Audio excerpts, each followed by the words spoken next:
Bonjour à toutes et à tous, bienvenue sur ma chaîne Jolto Comics. Aujourd'hui, une nouvelle vidéo retour de lecture où je vais revenir vers vous plutôt pour une relecture de l'un de mes récits préférés. C'est la jeunesse de Picsou qui fait partie de l'intégrale d'Honorosa, la grande épopée de Picsou. C'est le tome 1.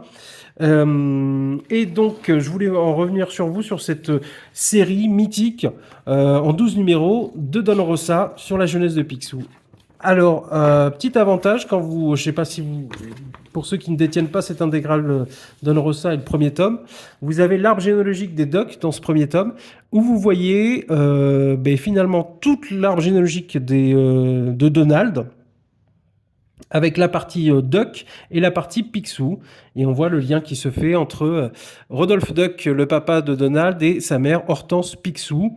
Et on voit les neveux, ensuite Riri, Fifi, Loulou. Donc c'est magnifique cet ajout d'art généalogique. On voit, on prend conscience de toute cette historique, de toute cette grande famille des deux côtés. Donc là, bien sûr, dans la jeunesse de Picsou, on va s'intéresser du côté des Picsou et on va découvrir finalement la jeunesse de Picsou dans son Écosse natale, ses premiers boulots, ses premiers sous gagnés et cette volonté féroce de petit à petit qui va lui donner envie de découvrir le monde et de surtout devenir riche. Donc bien sûr, il va y arriver, mais on va voir toute cette épopée de comment il a pu faire sa première fortune. Et donc, avantage dans cette intégrale, c'est vraiment le contexte éditorial et l'éditorial qui est fait directement par l'auteur, Don Rosa, qui va nous expliquer des explications de texte de ce qu'il a voulu créer dans ces différents numéros, des petites anecdotes et également toujours ces indices barksiens, comme il dit, parce qu'il a pris toute l'œuvre de Karl Barks, le créateur de Donald et Picsou, et il a référencé toutes les anecdotes, tous les moments où Picsou parlait de sa jeunesse, et il en a élaboré une histoire globale de la jeunesse de Picsou. Et donc ça, c'est génial. Historiquement, par rapport à Barks, il est à l'exactitude au niveau des années. Alors des fois, il y a quelques contorsions, mais c'est historiquement viable ce qu'il a fait sur la jeunesse de Picsou en prenant tout l'historique de Picsou dans l'œuvre de Karl Barks. Donc on débute le dernier du clan MacPicsou, c'est le premier numéro, à savoir que la jeunesse de Picsou n'a pas été créée aux États-Unis, n'a pas été éditée aux États-Unis premièrement, mais chez Egmont au Danemark. C'est une compagnie qui avait les droits de Disney dans toute l'Europe du Nord, également l'Allemagne, la Suisse et l'Islande, la Norvège, la Suède, etc. Et même au Portugal et au Brésil. Mais c'est sorti premièrement au Danemark. Et donc c'est voilà, parce qu'aux États-Unis ils ne le faisaient pas confiance et dans ce projet, donc il a élaboré quand même au Danemark cette jeunesse de Picsou, et tant mieux. À savoir qu'il a eu un Eisner Award en 1995. C'est une série qui est sortie entre 1900, qui a été élaborée entre 1980 et 93 et qui est sortie en 92. Et donc, alors je ne veux pas vous dire de bêtises. Eisner, je ne sais pas si c'est 95 ou 93. Je vous dirai ça en commentaire. Donc là, vous voyez, vous commencez par ce premier numéro où on voit la jeunesse de Picsou en Écosse, où il vit dans une famille un peu miséreuse, où ils ont un château, mais ils ont du mal à subvenir à leurs besoins et à entretenir ce château. Et il y a beaucoup de difficultés avec le voisinage qui veut récupérer le terrain. Et donc, Picsou, lui, il a la volonté quand même de faire que sa famille s'en sorte, et il devient cireur de chaussures par l'impulsion de son papa. Et donc, il gagne sa première pièce qui est une pièce américaine. Donc lui, il est un peu agacé, et il se dira qu'il ne se fera plus jamais arnaquer, et qu'il sera le plus dur, le plus malin, tout en restant honnête et carré.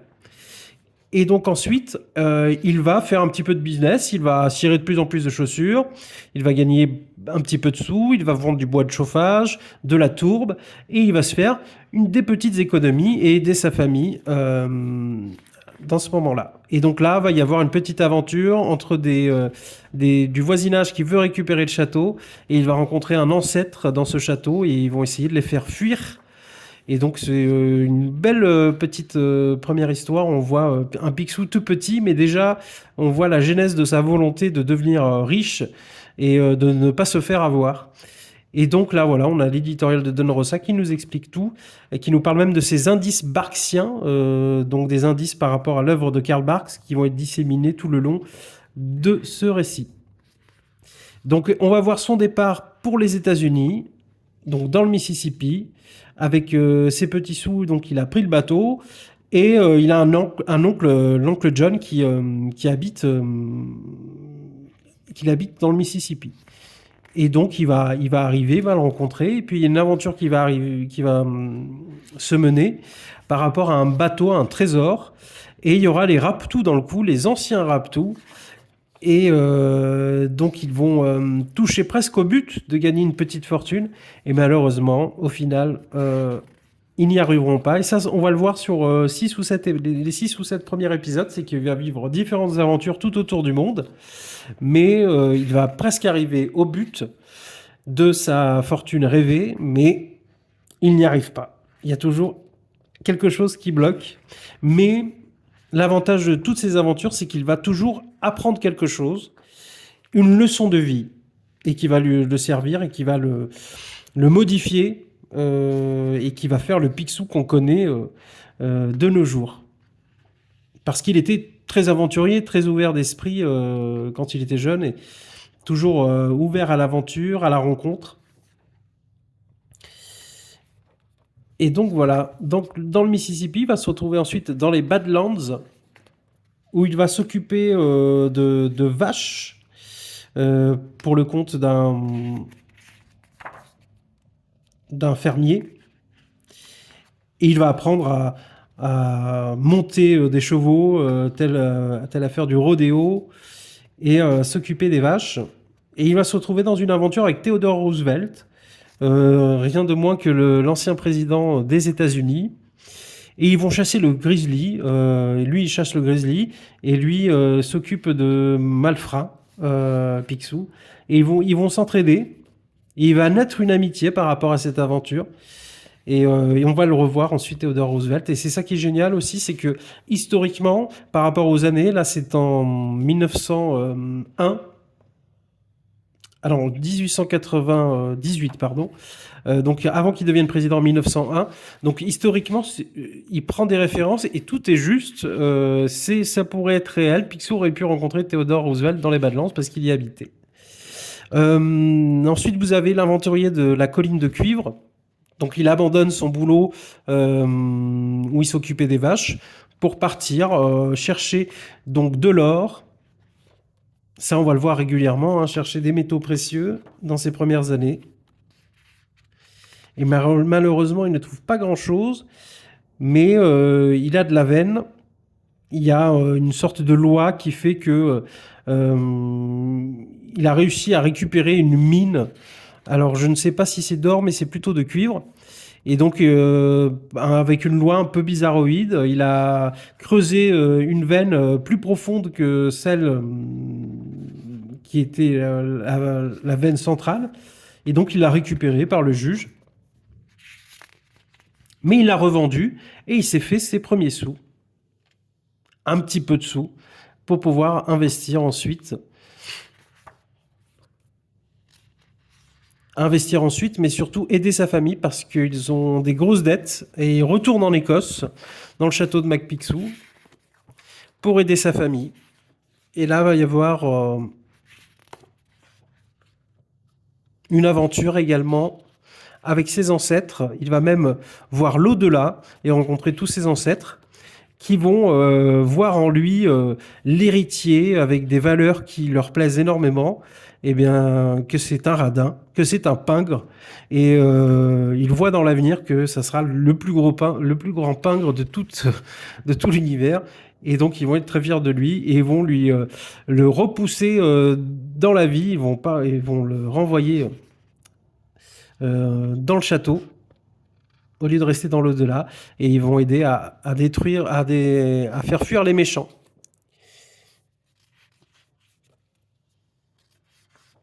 Et donc là, il repart à l'aventure dans le Transvaal, en Australie. Donc toujours à la recherche de la fortune. Et donc là, il va faire la rencontre de quelqu'un qui est bien connu, qui est de l'univers Picsou, c'est Gripsou, un petit peu son ennemi juré. Et il va se faire avoir par lui. Donc il va lui donner une bonne leçon, en quelque sorte. Mais lui aussi va lui donner une bonne leçon, dont il s'en rappellera. Donc voilà, on voit qu'il se fait de plus en plus d'ennemis. Les Baskerville d'Écosse, les Raptous du Mississippi, les MacVipers du Far West et Archibald de Gripsou. Et donc, voilà. Donc là, on vit vraiment ses aventures avec lui, c'est génial. C'est vraiment formidable ces histoires qui sont tellement, qui ne sont pas que pour les enfants. Il y a une profondeur, il y a une richesse déjà graphiquement avec tous les détails que Don Rosa y apporte, et aussi au niveau du scénario où c'est pas si léger que ça. Il y a quand même des grands questionnements qui sont apportés dans ces histoires. Et donc là, il va se retrouver avec un aborigène et il y a un petit peu de mysticisme. Et finalement, il va être confronté à soit devenir riche et à détruire une culture, ou soit finalement à laisser une grosse pépite de diamant et à faire que l'équilibre culturel existant reste en place, mais il va avoir un prémisse de la découverte qu'il fera plus tard par des lumières colorées comme des aurores boréales qui vont lui indiquer qu'il fallait qu'il aille en Alaska. Et donc là, ça va être, on va rentrer dans le dur. Il arrive en Alaska. Dans le numéro 8, le chapitre 8, le prospecteur de la vallée de l'Agonie Blanche.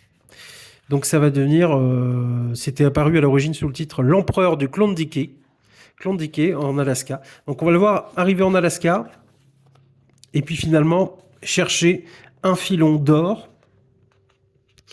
Et à l'époque, tout le monde disait qu'il n'y en avait pas. Et quelqu'un dit, on a trouvé de l'or. Et là, c'est un exode massif de tout le monde qui cherche l'or. Et Picsou va être plus malin, va trouver un petit chemin où tout le monde avait peur de passer, avec un mammouth qui bloquait le passage, vous le voyez. Et il arrive dans cet endroit avec des animaux, et finalement des animaux sauvages. Il va les apprivoiser. Et il va se mettre tout seul, à la force de ses poignets, avec sa pioche, à chercher des pépites d'or. Et on va voir son évolution. Il va se construire une petite maison. Les gens du village vont se dire hey, il dépense jamais de sous. On aimerait bien savoir où il se cache, où il trouve de l'or. Et finalement, il est très sérieux, très discret. Et il fait ses choses dans son coin. Et à un moment donné, il va y avoir des événements. Et plus la jalousie va monter, il va se faire attraper par un méchant qui est là et qui va lui demander où est son endroit, là où il creuse. Et il va apprendre une terrible nouvelle par une lettre qui lui a été envoyée, qui a été récupérée par son ennemi, Soapy. Et il va apprendre la mort de sa mère. Et là, il va montrer une colère dingue. Il va détruire un bateau à lui tout seul.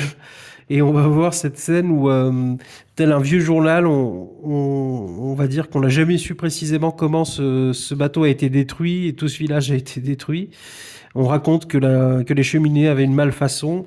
Donc voilà, c'est un peu inventé, mais c'est Picsou réellement dans une colère noire qui a détruit ce bateau. Et donc ensuite, il retourne à ses affaires en ayant fait enfermer son ennemi Soapy, et il reprend le travail. Et là, en essayant de faire fuir les curieux, il voulait jeter une pierre, mais ce n'était pas une pierre.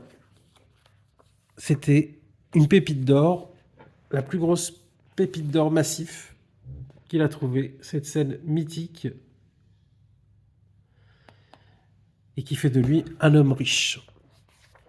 Et donc voilà, là c'est vraiment le déclencheur, le paroxysme où toutes ces aventures tout autour du monde où il cherchait à être riche, et bien finalement c'est fini, ça s'arrête là. Et il se pose des questions avant de nettoyer cette pierre pour savoir si c'est une pépite d'or. Il dit si c'est de l'or, ma quête est finie, je serai riche, plus rien ne sera comme avant. L'air pur sera-t-il plus doux? Les jours de soleil seront-ils plus brillants? Les étoiles seront-elles plus scintillantes? Où vais-je perdre tout ça? Est-ce que je veux vraiment être riche? Donc il réfléchit, pas très longtemps, et il dit oui, c'est de l'or massif, mais il se questionne quand même parce que finalement, est-ce que c'est le but le plus important ou est-ce que c'est le voyage? C'est où qu'il a pris le plus de plaisir? On va le savoir ensuite, mais c'est bien sûr le voyage, hein, toutes ces aventures qui ont fait que il voulait être riche, il avait cette motivation et maintenant il est. Maintenant, il aura la motivation d'être de plus en plus riche. Mais avant cela, il va passer par son Écosse natale, après avoir payé ses dettes. Et il retourne voir sa maman, maintenant qu'il est riche. Il détient le village d'ailleurs, il fait travailler tout le monde, il ouvre de plus en plus d'usines. Et il arrive en Écosse tel un petit bourgeois. Et il récupère, y a un tailleur qui lui demande, ta tenue est vraiment très belle, je te la prends, je te l'achète. Il lui dit, je t'échange contre une tenue, mais il dit non. Pourquoi j'échangerais? Puis il lui dit, je rajoute 5 dollars. Et là, à ce moment, il dit oui. Donc il récupère sa tenue mythique, sa tenue rouge, que vous voyez ici. La même que sur la figurine.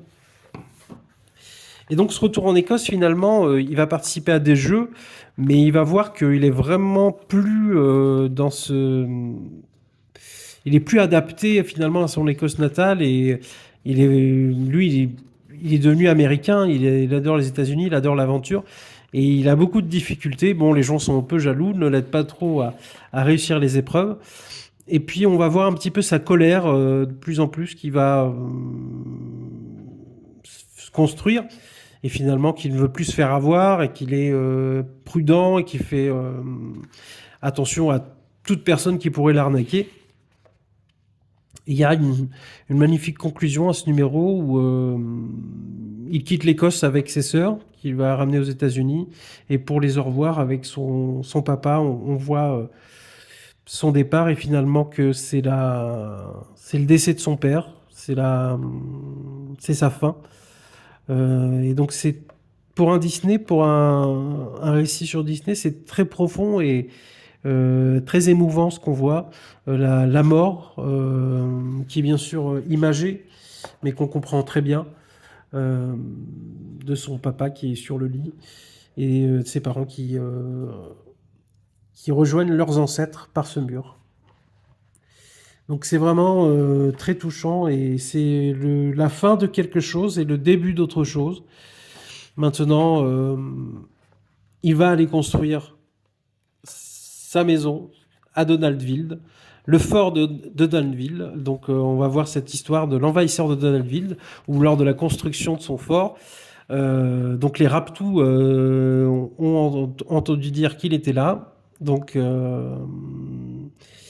Theodore Roosevelt va attaquer également le fort suite aux Castors Junior qui l'ont averti qu'il y avait quelqu'un qui avait récupéré le fort, parce que c'était les Castors Junior qui l'avaient à l'époque avant.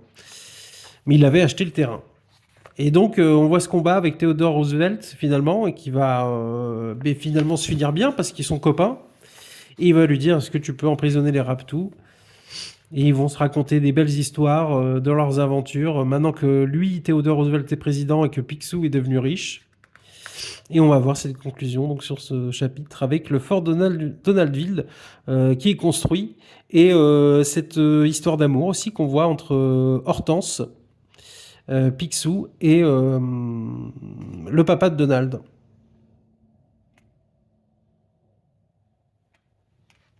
Et donc ça c'est génial. Et donc là on est en 1902.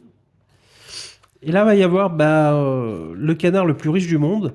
Et il va partir du fort de Donaldville parce qu'il a besoin d'être plus riche. Donc là, il commence sa montagne de pièces d'or.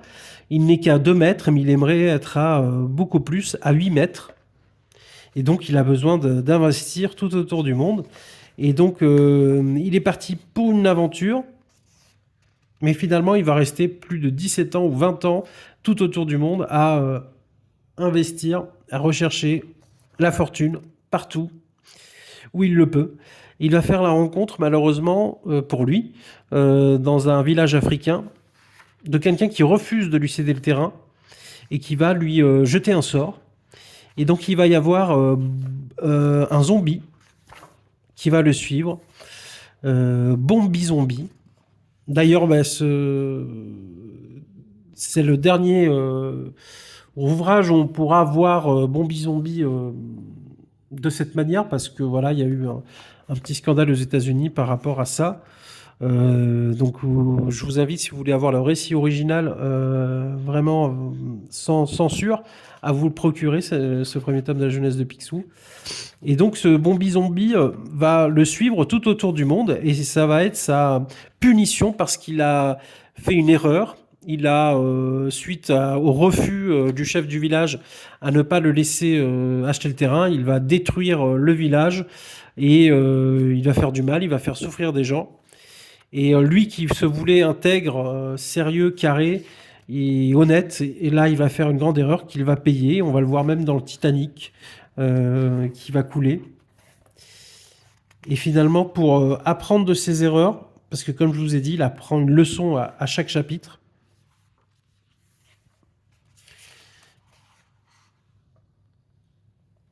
Voilà, il va aller dans un autre village et il va donner un œuf de Fabergé qu'il avait récupéré. Donc lui qui est radin, Gripsou, ça va lui faire mal, mais il va donner ça à cet autre village qui va finalement arrêter Bombi Zombie et le figer pour 30 ans. Et il va retourner donc à Donaldville. Et là, il a un accueil de sa famille. Pour lui souhaiter la bienvenue. Et finalement, il n'est pas très heureux. Il parle mal à tout le monde. Il est très désagréable et il dit qu'il ne veut pas de fête, Vraiment, il est dans sa personnalité qu'on connaît maintenant, acariâtre au possible. Et il va se recevoir un petit coup de pied de ce petit jeune homme à droite qui s'appelle Donald et qui va lui dire que arrête de faire l'idiot, t'as pas de famille, il y aura plus de proches. Voilà ce qui se dit, c'est que il regrette un petit peu ces moments avec sa famille d'amitié et qu'il se retrouve un petit peu tout seul avec sa fortune. Et ce qui va être le cas, et parce que ses sœurs vont le quitter. Il va se retrouver bien sûr le plus grand milliardaire du monde, l'homme le plus riche, le plus détesté aussi, mais le plus seul, parce qu'il va s'isoler, sa richesse va l'isoler. Et donc là, on finit ce chapitre 12, et qui est vraiment un super numéro, le chapitre 11, hein, où on voit vraiment Picsou devenir le Picsou qu'on connaît, et un peu inhumain, mais finalement toujours avec des regrets quand même. Donc il y a une lutte intérieure très importante pour Picsou. Et Howard Picsou, Balthazar Picsou, pardon, dans ce dernier chapitre, on va le voir faire la rencontre de son neveu, Donald, celui qui lui avait botté les fesses quelques années plus tôt, et de ses 3 petits-neveux, Riri, Fifi et Loulou. Et finalement, Riri, Fifi et Loulou vont un petit peu le chambrer, lui dire que c'est pas vraiment un aventurier, et même Donald ne croit pas qu'il a gagné sa richesse. Il pense que c'est un héritier et qu'il n'a jamais travaillé vraiment pour gagner cet argent. Et Picsou va leur montrer sa montagne de pièces qui dépasse maintenant les 8 mètres, même 30 mètres. Et donc on va voir les Raptous se ramener. Et donc là, il va vivre une dernière aventure avec ses neveux. Pas une dernière, parce qu'il en aura d'autres après, mais une première depuis longtemps, contre les Raptous, donc les anciens et les nouveaux, qui cherchent à récupérer sa fortune. Et donc Donald, Riri, Fifi, Loulou et Picsou vont lutter contre eux et s'en sortir, bien sûr, récupérer toutes les pièces que les Raptous avaient volées Et on finit par cette magnifique conclusion. On voit Picsou faire sa nage spécifique dans ses pièces d'or, tel un poisson. Et cette magnifique planche également, où au-delà de toute la fortune qu'il a amassée, c'est surtout les souvenirs qu'il en garde, de son aventure, de sa jeunesse, qui a fait que maintenant qu'il est multimilliardaire, il est plus riche de ses souvenirs, de ses aventures, que de son argent. C'est ça qu'il garde en tête, et une fin très émouvante pour un personnage haut en couleur, avec une destinée, une ambition à nul autre, et qui en fait l'un des personnages de fiction les plus attachants, et que j'aime beaucoup particulièrement pour ma part. Voilà pour cette présentation de la jeunesse de Picsou, un récit que je recommande à tous et à toutes, un récit mythique qui est rentré dans l'histoire du comics américain, et aussi grâce surtout à son auteur Don Rosa, qui en plus d'avoir une justesse historique par rapport à tous les épisodes, a fait de Picsou un être humain fait de défauts, mais aussi auquel on est énormément attaché pour ce qu'il est. Et voilà, je vous conseille cette lecture. Voilà pour ce retour de lecture. N'hésitez pas à me dire en commentaire ce que vous avez pensé de la jeunesse de Picsou, si vous l'avez lu, ou si ça vous tente. Bien sûr, ça fera un formidable cadeau de Noël. On arrive bientôt à Noël. Et donc n'hésitez pas, et on se dit à très bientôt pour une nouvelle vidéo. Salut!